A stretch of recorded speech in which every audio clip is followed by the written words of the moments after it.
Selamat pagi saudara, Shalom. Kita kembali berjumpa pagi ini di dalam anugerah Tuhan.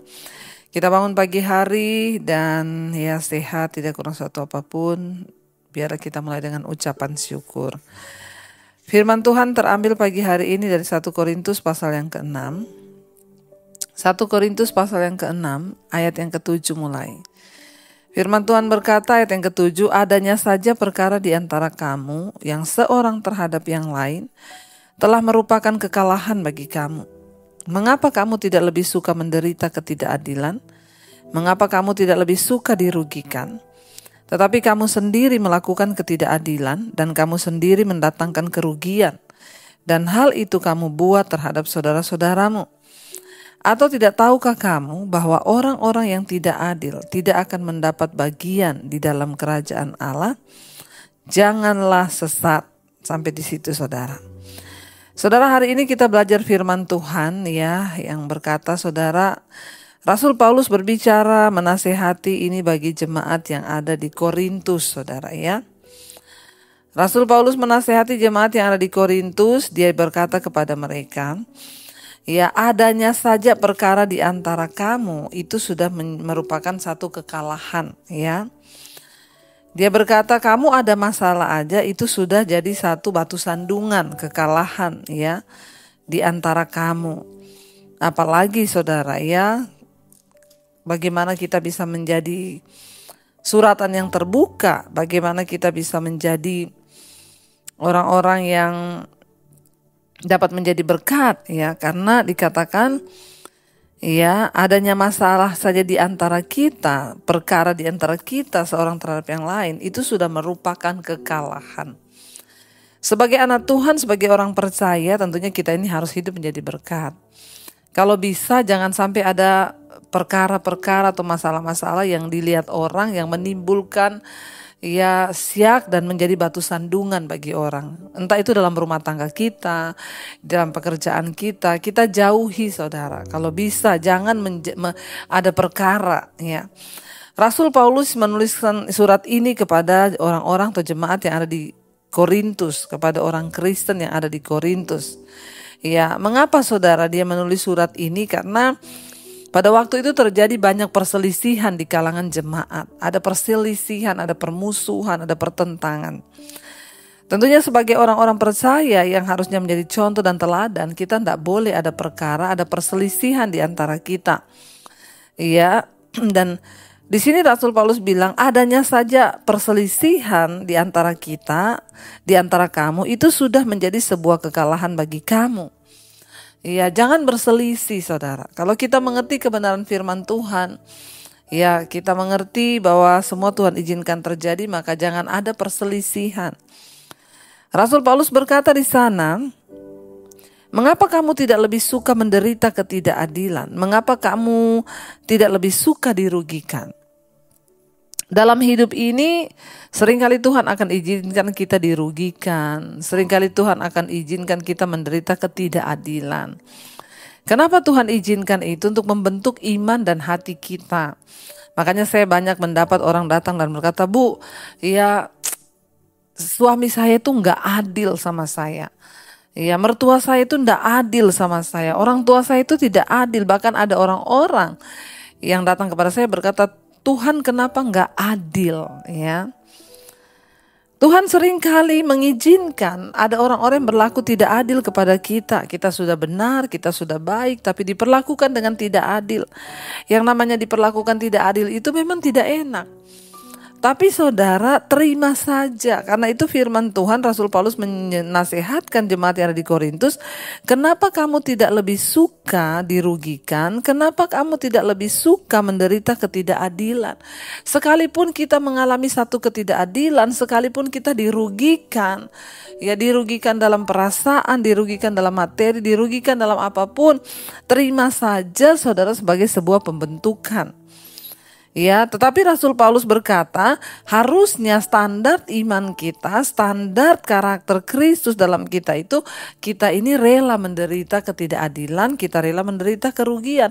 Tapi justru jemaat di Korintus pada waktu itu Rasul Paulus bilang, tapi justru kamu sendirilah yang melakukan ketidakadilan. Dan justru kamu sendirilah yang mendatangkan kerugian terhadap orang-orang lain, terhadap saudara-saudaramu. Ya, bagaimana kita bisa menjadi kesaksian, bagaimana kita bisa menjadi contoh. Kalau justru hidup kita lah yang menjadi batu sandungan, kita lah yang merugikan orang, kita lah yang berbuat tidak adil. Saudara, mari kita introspeksi diri hari-hari ini. Ya, kalau kita berlaku tidak adil kepada orang, kita berlaku tidak adil kepada saudara kita, kepada teman kita, kepada siapapun, ya mari kita minta ampun dan bertobat. Jangan sampai jatuhnya nanti kita ini dikatakan oleh firman Tuhan menumpahkan darah orang yang tidak bersalah. Artinya apa? Ya karena ketidakadilan kita bisa merugikan orang lain. Mungkin kita nggak sampai membunuh orang, tapi kita membunuh karakternya, kita membunuh talentanya, kita membunuh pekerjaannya. Ya, bertobat saudara. Karena itu Rasul Paulus menasihatkan jemaat yang ada di Korintus, jangan kamu ada perselisihan. Ya, adanya aja perkara di antara kamu itu sudah menjadi sebuah kekalahan. Kalau bisa kita sebagai anak Tuhan, mari kita hidup rumah tangga kita menjadi berkat. Ya, orang akan berkata itu loh rumah tangganya luar biasa, nggak pernah berantem, nggak pernah ribut-ribut, anak-anaknya manis, rumah tangganya itu luar biasa. Jangan sampai orang bilang, oh yang itu ya itu orang Kristen tapi tiap hari ribut, tiap hari berantem. Adanya saja masalah, adanya saja perkara di antara kita, itu sudah menjadi kesalahan, kekalahan, dan batu sandungan bagi orang-orang di sekeliling kita. Ya, mari kita lebih suka menderita ketidakadilan, mari kita lebih suka menderita kerugian. Mungkin kita diperlakukan tidak adil, tidak benar, kita dirugikan. Belajar untuk menerima segala keadaan, karena satu saat Tuhan itu tidak tidur. Tuhan itu tidak buta, Dia tahu semua yang terjadi di hidup kita, Dia tahu semua yang menimpa kita. Dan tangan Tuhan selalu bekerja bagi orang-orang yang merendah hati dan setia kepada Dia. Ayat yang ke-9 di sana dikatakan, atau tidak tahukah kamu bahwa orang-orang tidak adil tidak akan mendapat bagian dalam kerajaan Allah. Janganlah sesat. Setiap orang yang tidak adil, setiap orang yang merugikan orang lain pasti akan mempertanggungjawabkan. Ya, dan ayat ini dengan jelas berkata tidak mendapat bagian di dalam kerajaan Allah. Mari kita berdoa saudara supaya hidup ini sungguh-sungguh menjadi berkat. Ya, supaya hidup kita sungguh-sungguh membawa keadilan bagi orang lain. Kalau ada hal-hal yang tidak adil yang sudah kita lakukan terhadap orang, mari kita bertobat, minta ya anugerah Tuhan memampukan kita. Atau mungkin kalau hari ini saudara sedang diperlakukan tidak adil, saudara protes, kenapa Tuhan ya aku mengalami ketidakadilan, aku ini sudah baik, aku ini udah ngalah, aku ini udah benar, tapi apa yang aku terima? Saya mau bilang saudara, ya tetaplah percaya dan tetaplah berserah kepada Tuhan, sebab Dia Tuhan yang adil. Dia melihat segala keadaanmu. Sekalipun engkau diperlakukan tidak adil, tapi kalau engkau terus setia, percaya, maka Dia Tuhan yang turut bekerja untuk mendatangkan kebaikan dalam hidup kita. Mari kita tundukkan kepala, kita mau berdoa. Terima kasih Bapa, mungkin hari ini kami sedang mengalami ketidakadilan oleh atasan kami, orang tua kami, anak kami, suami, istri kami, siapapun. Kami percaya ketika kami mau rendah hati, dibentuk, diproses, maka Engkau Tuhan yang membela hak-hak kami. Kami mau terus mengiring Engkau Tuhan. Matikan setiap kedagingan kami agar kami berkenan kepada Tuhan. Terima kasih Bapa. Katakan bersama pujian ini saudara.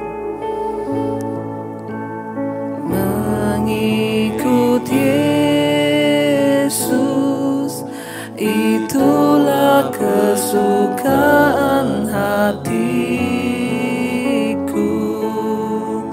Ku lepas semua hakku untuk mengenal kehendaknya di hidupku, mengiring Yesus.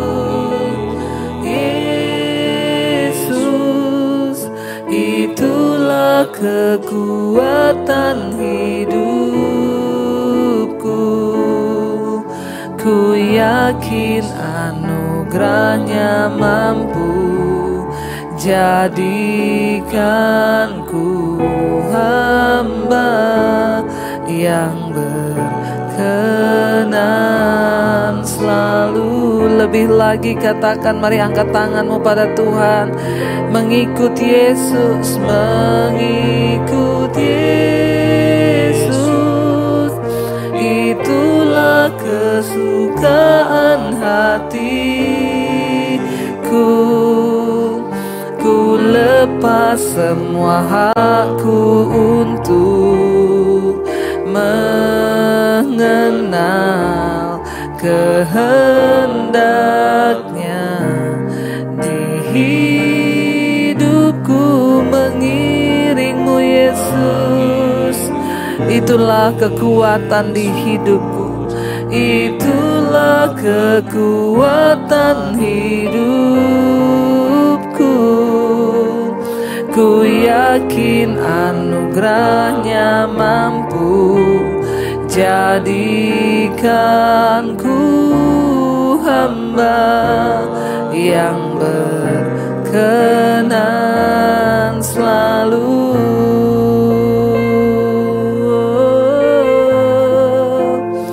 Kami mau mengikutimu Tuhan di sepanjang hidup kami. Bentuk jadikan kami sepertimu. Mampukan kami Tuhan. Mungkin hari-hari ini kami sedang mengalami ketidakadilan. Mungkin kami dirugikan.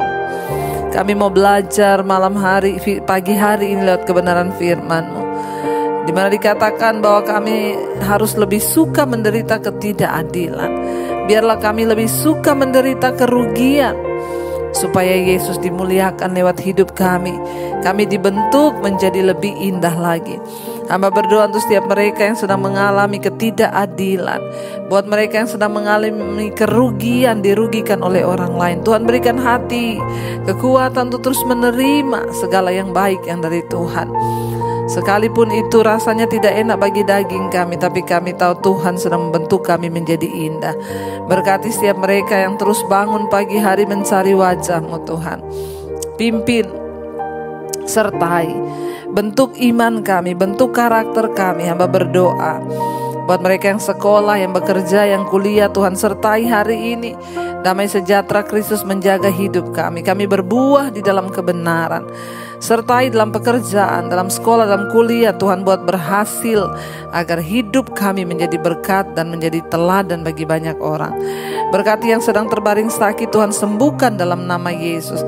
Yang memiliki banyak beban persoalan hidup, Tuhan turut bekerja datangkan kebaikan. Yang berulang tahun hari ini, Tuhan Engkau beri rahmat anugerah berkat-Mu. Terima kasih buat 1 tahun, Tuhan tambahkan umur kami. Biarlah kami semakin dewasa di dalam Tuhan. Berkati bangsa dan negara kami Indonesia, lawatan Tuhan terjadi. Bapak Presiden Jokowi, Tuhan berikan hikmat, marifat, bahkan seluruh jajaran yang ada, TNI, Polri, Tuhan jagai bangsa ini dalam satu kesatuan. Terima kasih Bapak. Mari kita berdoa. Bapa kami, Saudara, Bapa kami yang dalam sorga, dikuduskanlah nama-Mu, datanglah kerajaan-Mu, jadilah kehendak-Mu di bumi seperti di sorga. Berikanlah kami pada hari ini makanan kami yang secukupnya. Dan ampuni kami akan kesalahan kami, seperti kami juga mengampuni orang yang bersalah pada kami. Janganlah membawa kami dalam pencobaan, tapi lepaskanlah kami daripada yang jahat. Karena Engkaulah yang punya kerajaan dan kuasa dan kemuliaan sampai selama-lamanya. Mari buka hati dan tanganmu, terimalah kiranya berkat dari Allah Bapa, cinta kasih Tuhan Yesus Kristus, penyertaan Anak Roh Kudus menyertai hidup kita mulai pagi ini sampai kali yang kedua Tuhan Yesus datang menjemput kita. Nama kita tercatat di dalam kitab kehidupan. Di dalam nama Tuhan Yesus Kristus, yang percaya diberkati Tuhan, katakan bersama, amin, amin, amin. Tuhan Yesus memberkati, shalom dan selamat pagi.